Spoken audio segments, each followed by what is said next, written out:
preparing our watercolors before we start experimenting with our techniques. So to begin, if you're working with a standard 8-color tray of watercolors, or even if you're working with some more professional watercolors, we want to have them in a liquid state. So the first thing that you're going to do is load a brush with water and then work that water into the solid watercolors. If you have a palette or a plate, you're going to then take that brush that has the mixture of water and watercolor pigment and start to make a little section that is just liquid watercolors.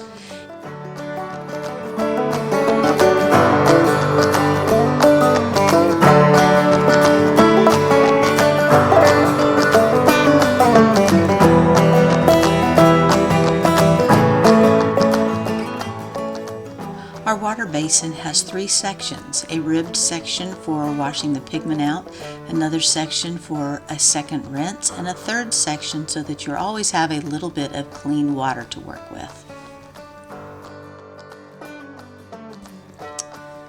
For our first technique, this is going to be wet into wet. And for the wet and wet, you're going to start by just getting the paper wet with the clean, clear water. And then as you use a liquid color, you're going to go and apply some of that liquid color to the wet watercolor paper. When you do that, you'll see that the color starts to bleed into any area that was wet.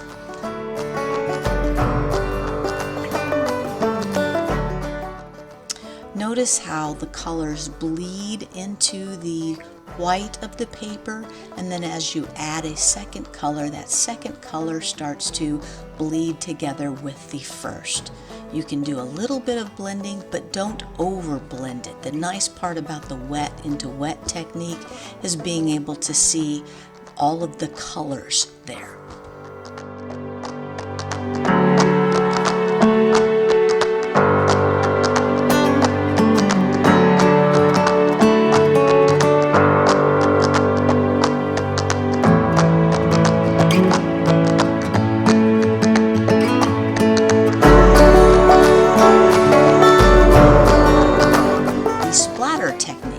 For this one, we're going to actually have it half and half. So half of this section that you're practicing that technique in is going to have the wet paper, just like in our wet and wet technique, and the other half is going to have just the dry paper. Now you don't want to splash over aggressively and get your friends across the table from you, but you do want to hold your finger out and then lightly tap the end of the brush against your finger, and this will cause a splattering of the paint onto the paper.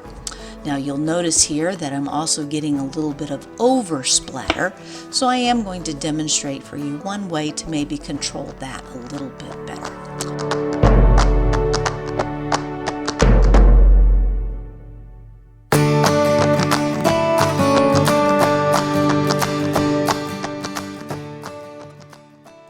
So if you want to have a little bit more control of the area around what you want to splatter, take some paper, some tissue, paper towels, whatever you have, and kind of mark off that area. Cover up everything around it. And again, if you're controlling and working close to the paper, the splatter's not going to go very far.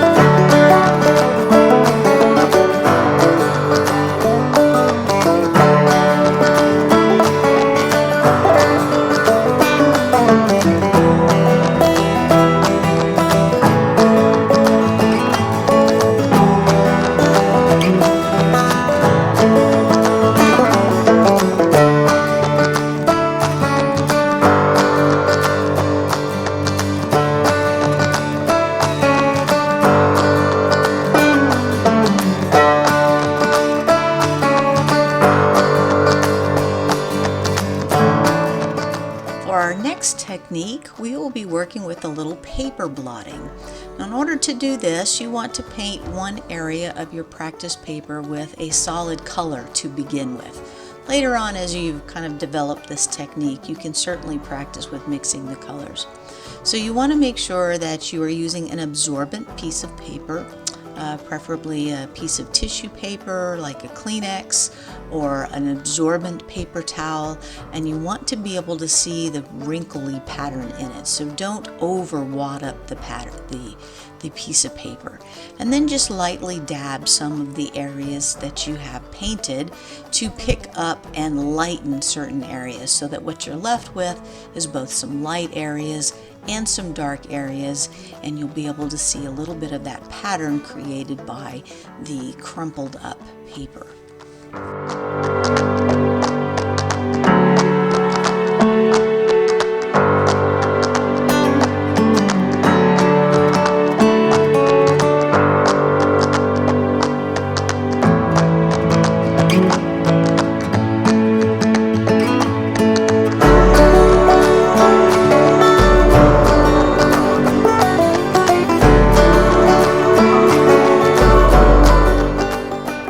This next technique is a very fun one, using a little plastic wrap. So let's start with, for our practice, just using a solid liquid color of your choice. Some of these do work better with a little bit of a darker color, but you may certainly experiment with anything you want to see the different techniques. So we've painted it one solid color, and you're going to take a small piece of plastic wrap, and you are going to place it on top of the watercolor while it is still wet. So you want to make sure you've got lots of water mixed in with there. And then as you place it on top, you're going to use your fingers to try and pinch and wrinkle that plastic wrap on top of the wet watercolor. And it will also create a nice textural kind of look once it's dry.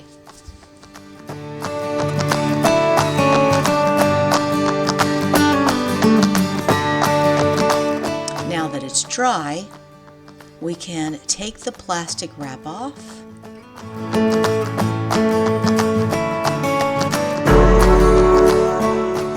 and see the textural pattern that was created.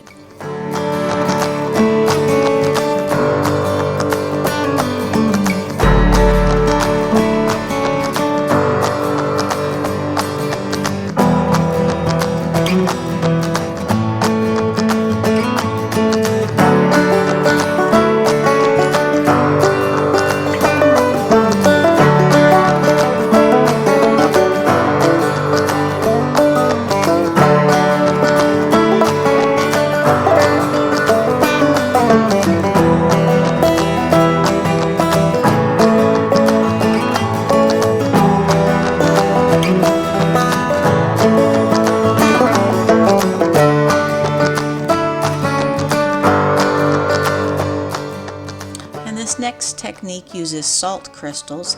This one definitely works a little bit better with the darker sorts of colors. And you have to kind of experiment to get the right amount of water and the right amount of dry and wetness of this watercolor. The more wet it is or the more dry it is will create a little bit different effect. So once you paint it on your color, sprinkle a little salt on there. You'll start to see that the salt starts to absorb the water to it, so it changes the value a little bit in places. Once it's completely dry, just scrape away the salt crystals that are left. And again, this creates another type of textural kind of design on your watercolor paper.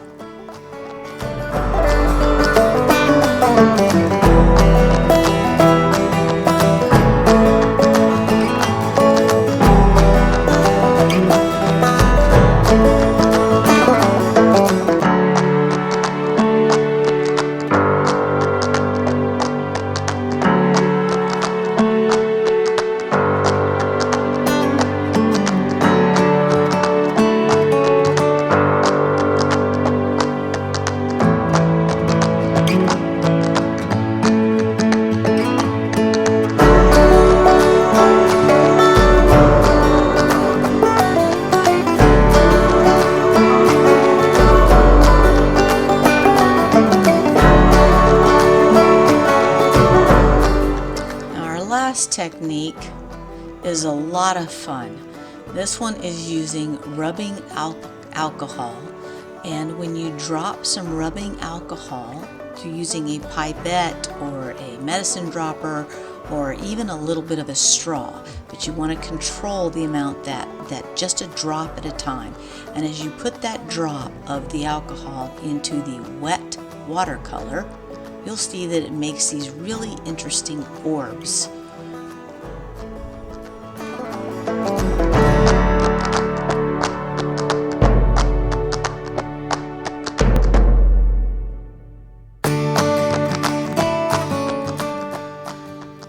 And of course, the dark or lightness of the watercolor gives it a little bit different look as well. So the orange being a little bit of a lighter color and this blue violet being a darker color really makes the orbs stand out and pop out.